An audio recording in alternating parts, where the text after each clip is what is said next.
Hey guys, all right. So some kid just pulled up and is like, jump in. Jesse, I don't know. Let's find out what's gonna happen. We're in chapter 16 of Running Out of Time. Okay. So Jesse was too stunned to do anything but stare. The boy had a gold loop in one ear, and Jesse thought instantly of pirates. The car shook beside him. Jesse saw a gaping hole surrounded by rust at the bottom of one door. The car wasn't shiny like the one she'd seen back at Clifton, but what if the boy worked for Miles Clifton? Or she'd heard one man back at Clifton talk about a prison. Jesse could believe this boy had escaped from a prison. I don't, I mean, Jessie tried to sound calm, but her voice shook.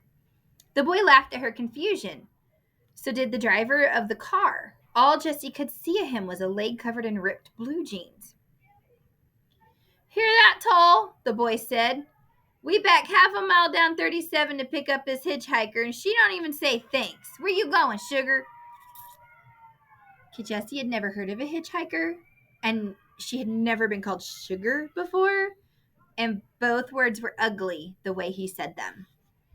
I'm going to Indianapolis, Jessie said. It's right up there, so I don't need a ride. She gazed longingly at the cluster of buildings near the odd green, yellow, red light. Was that? She thought she saw a blue sign outside one of the buildings. So even if she couldn't find Mr. Neely's house, maybe she could find a phone. If only she could get away from these boys. The boys cackled. Jessie calculated that he was too close. If she tried to run, he could grab her instantly. You think that's Indianapolis? He asked, pointing at the village ahead. Isn't it? Was he trying to trick her? The boy doubled over with laughter. Can you believe it, Toll? He said. She thinks that's Indianapolis. He turned back to Jessie. What planet were you born on, sugar? Let me clue you in on some Earth info. That little dump over there is Waverly. How many people you think in Waverly, Toll? 50? Came the voice from inside the car. Okay, 50, the first boy said with a smirk. And see, no skyscrapers, big tall buildings, you know. Indianapolis is about 15 miles that way, as they say in the movies, and 1 million people live there, and they have lots of skyscrapers. But don't worry, we'll take you there. Now get in. He reached for Jessie's wrist as she pulled back. Maybe Indianapolis was still 15 miles away, but there was no way she was getting in that car. The boy lurched unsteadily toward her, and Jessie stepped back again. Despite her fright, Jessie thought she understood something. The boy smelled like... Was that alcohol? Not many men drank in Clifton. Certainly not near any females. But Reverend Holloway waxed poetic on the evils associated with liquor. This boy might do anything, or he might be drunk enough Jessie could fool him, if she could just figure out what he was talking about. You thought I was a hitchhiker? She asked, trying to make her voice sound as though it was a ridiculous idea. Whatever it was.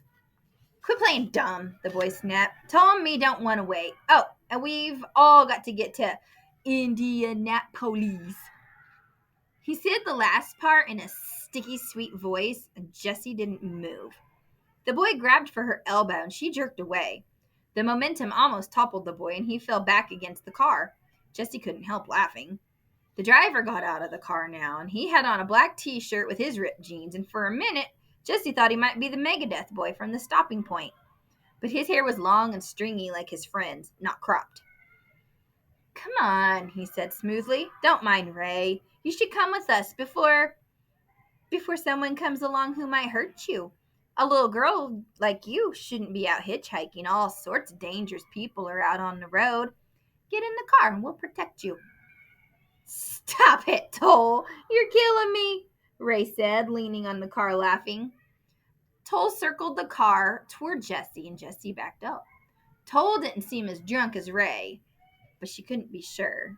And really, she couldn't be sure of anything. She'd never seen anybody actually drunk, except the pig when Andrew gave him too many rotten apples, and the pig was stupid enough beforehand.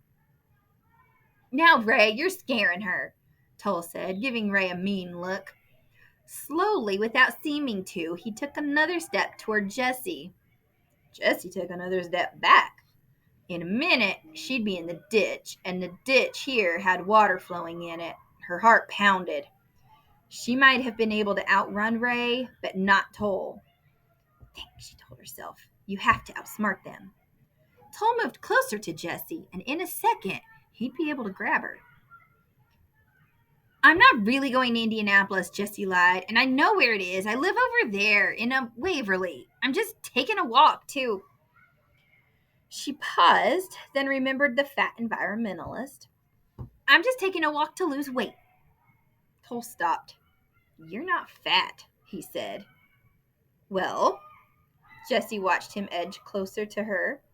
You leave me alone or I'll get my paw. Pa!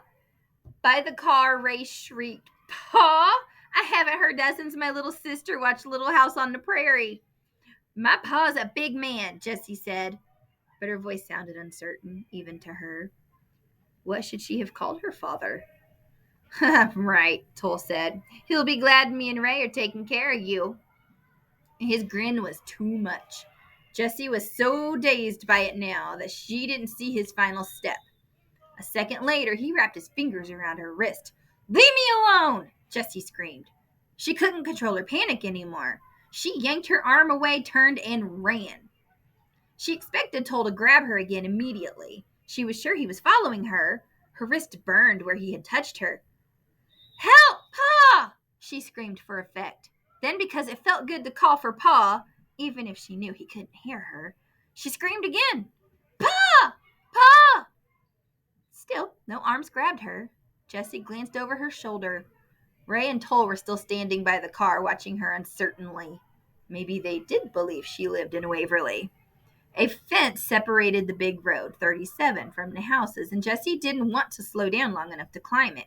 She turned by the green, yellow, red light and ran into a building that said KFC on the outside. Shaking and panting, she paused just inside the door, and she looked out the long wall of glass, but couldn't see Ray or Toll or their brown car anywhere. Had they left? Would they come back? Did they work for Miles Clifton? It's okay. It's okay, Jessie repeated to herself. Oh, please, God, make it okay. There was another door leading into the building, and Jessie finally pushed her way on in. She found herself in a large room full of tables and chairs and the tantalizing smell of cooked chicken. It was some sort of restaurant. Jessie had heard of such things, but she thought they were only in cities. Evidently, she was wrong about something else. Once she would have been fascinated and hungry, but now she was too scared to care. She huddled against the wall for a long time before she got the nerve to walk over to a long silver counter. A woman about Ma's age stood there watching Jessie. Are you all right, honey? The woman said. Her sympathetic tone almost made Jessie cry, but she just shrugged. Maybe she couldn't trust this woman either. Is this Waverly? Jessie asked. Yes, the woman said. Okay, so Ray and Toll hadn't been lying about that. The disappointment hit Jessie like a wave. Is there a phone here? She asked. The woman pointed to a door opposite the one Jessie had used. Thanks, Jessie mumbled. Jessie found the phone in a small entryway between doors. Her legs still shook, and she felt more like sobbing than talking. But she put her quarter into the opening at the top and punched the buttons just like before, this time remembering the one first. Then, when asked, she put in more money. The phone rang once, twice, and then there was a click. Hello? Hello, Jessie said, almost daring to hope. Is this Mr. Neely? Yes? Who is this? It's the end of chapter 16, guys. She's on the phone with Neely. We'll see what happens next.